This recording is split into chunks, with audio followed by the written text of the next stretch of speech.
Top quality और consistent performance के लिए सिर्फ सिल्वर पंप नाम याद रखना। ಮೈಸೂರಿನಲ್ಲಿ ಬೆಂಕಿ ಅವಘಡ ಸಂಭವಿಸಿದೆ. ನಾಡದೇವತೆ ತಾಯಿ ಚಾಮುಂಡೇಶ್ವರಿ ನೆಲವೀಡು ಬೆಟ್ಟದಲ್ಲಿ ಅಗ್ನಿ ಜ್ವಾಲೆ ಧಗಧಗಿಸಿದೆ. ರಾತ್ರಿಯಾದರೂ ಅಗ್ನಿಶಾಮಕ ಸಿಬ್ಬಂದಿ ಕಸರತ್ತು ನಡೆಸಿದ್ರು. ಅರಣ್ಯ ಇಲಾಖೆಯ ಪ್ಲಾನ್ ಯಾವುದು ಕೆಲಸ ಮಾಡಿಲ್ಲ.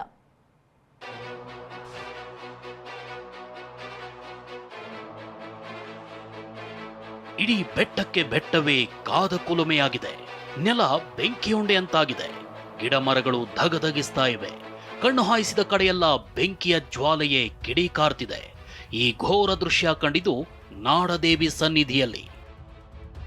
ಅಗ್ನಿಕುಂಡವಾದ ಚಾಮುಂಡಿ ಬೆಟ್ಟದ ತಪ್ಪಲು. ಎಕರೆಗಟ್ಟಲೆ ಅರಣ್ಯ ನಾಶ, ಕುರುಚಲು ಗಿಡ ಆಹುತಿ.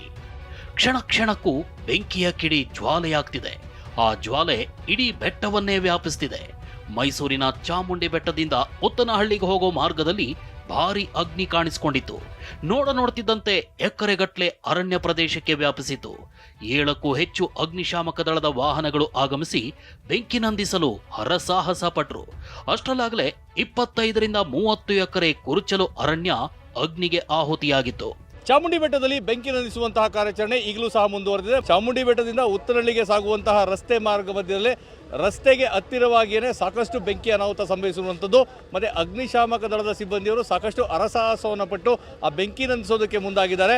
ಅಂದರೆ ಮಧ್ಯಾಹ್ನದಿಂದ ಏನು ಬೆಂಕಿ ಅವಘಡ ಸಂಭವಿಸಿತು ಆಗಿಂದಲೂ ಸಹ ಬೇರೆ ಬೇರೆ ಭಾಗಗಳಿಗೆ ತೆರಳಿ ಆ ಬೆಂಕಿ ನಂದಿಸುವಂತಹ ಕೆಲಸವನ್ನು ಅಗ್ನಿಶಾಮಕ ದಳದ ಸಿಬ್ಬಂದಿಗಳು ಮಾಡ್ತಾ ಇದ್ದಾರೆ. ನಿನ್ನೆಯಿಂದ ಕಾರ್ಯಾಚರಣೆ ನಡೆಸಿದ ಅಗ್ನಿಶಾಮಕ ಸಿಬ್ಬಂದಿ ಬಹುತೇಕ ಬೆಂಕಿ ನಂದಿಸುವಲ್ಲಿ ಯಶಸ್ವಿಯಾಗಿದ್ರು. ಆದರೆ ಅಲ್ಲಲ್ಲಿ ಬೆಂಕಿಯ ಕಿಡಿಗಳು ಹೊಗೆಯಾಡ್ತಿದ್ವು. ಆ ಕಿಡಿಗಳು ಮತ್ತೆ ಗಾಳಿಯ ಹೊಡೆತಕ್ಕೆ ಸಿಲುಕಿ ಬೆಂಕಿಯ ಕೆನ್ನಾಲಿಗೆಯಾಗಿ ಹೊತ್ತಿ ಉರಿತಿವೆ. ಸುಮಾರು 25-30 ಎಕರೆನಲ್ಲಿ ಬೆಂಕಿಯಾಗಿದೆ. ಇದೆಲ್ಲ ಕುರುಚಲು ಕಾಡು ಬೆಂಕಿ ಎತ್ಕೊಂಡಿರೋದು.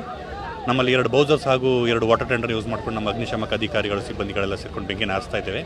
ಆಲ್ಮೋಸ್ಟ್ ಬೆಂಕಿ ನಿಯಂತ್ರಣಕ್ಕೆ ಬಂದಿತ್ತು. ಈಗ ಒಂದು ಕೆಲ ಗಳಿಗೆ ಹಿಂದೆ ಜೋರ ಸುಂಟರ ಗಾಳಿ ಬಂದಿದ್ದರಿಂದ ಕಿಡಿ ಮತ್ತೆ ಮೇಲ್ಗಡೆ ಭಾಗದ ಬೆಟ್ಟಕ್ಕೆ ಹಬ್ಬಿದೆ.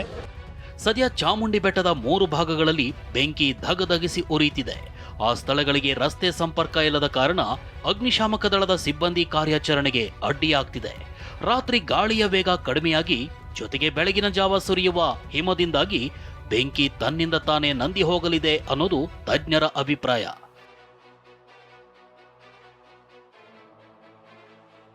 ಏನೇ ಇರಲಿ, ಬೇಸಿಗೆ ಬಂತು ಅಂದ್ರೆ ಚಾಮುಂಡಿ ಬೆಟ್ಟ ಸೇರಿ ಅರಣ್ಯ ಪ್ರದೇಶಗಳಲ್ಲಿ ಈ ರೀತಿ ಬೆಂಕಿ ಅನಾಹುತಗಳು ಹೆಚ್ಚಾಗ್ತಿವೆ. ಈ ಬಗ್ಗೆ ಅರಣ್ಯ ಇಲಾಖೆ ಗಂಭೀರವಾಗಿ ಚಿಂತನೆ ನಡೆಸಬೇಕಿದೆ ಹಾಗೂ ಅಗ್ನಿ ಅವಘಡಗಳನ್ನ ತಪ್ಪಿಸಬೇಕಿದೆ. ರಾಮ್, TV9, ಮೈಸೂರು.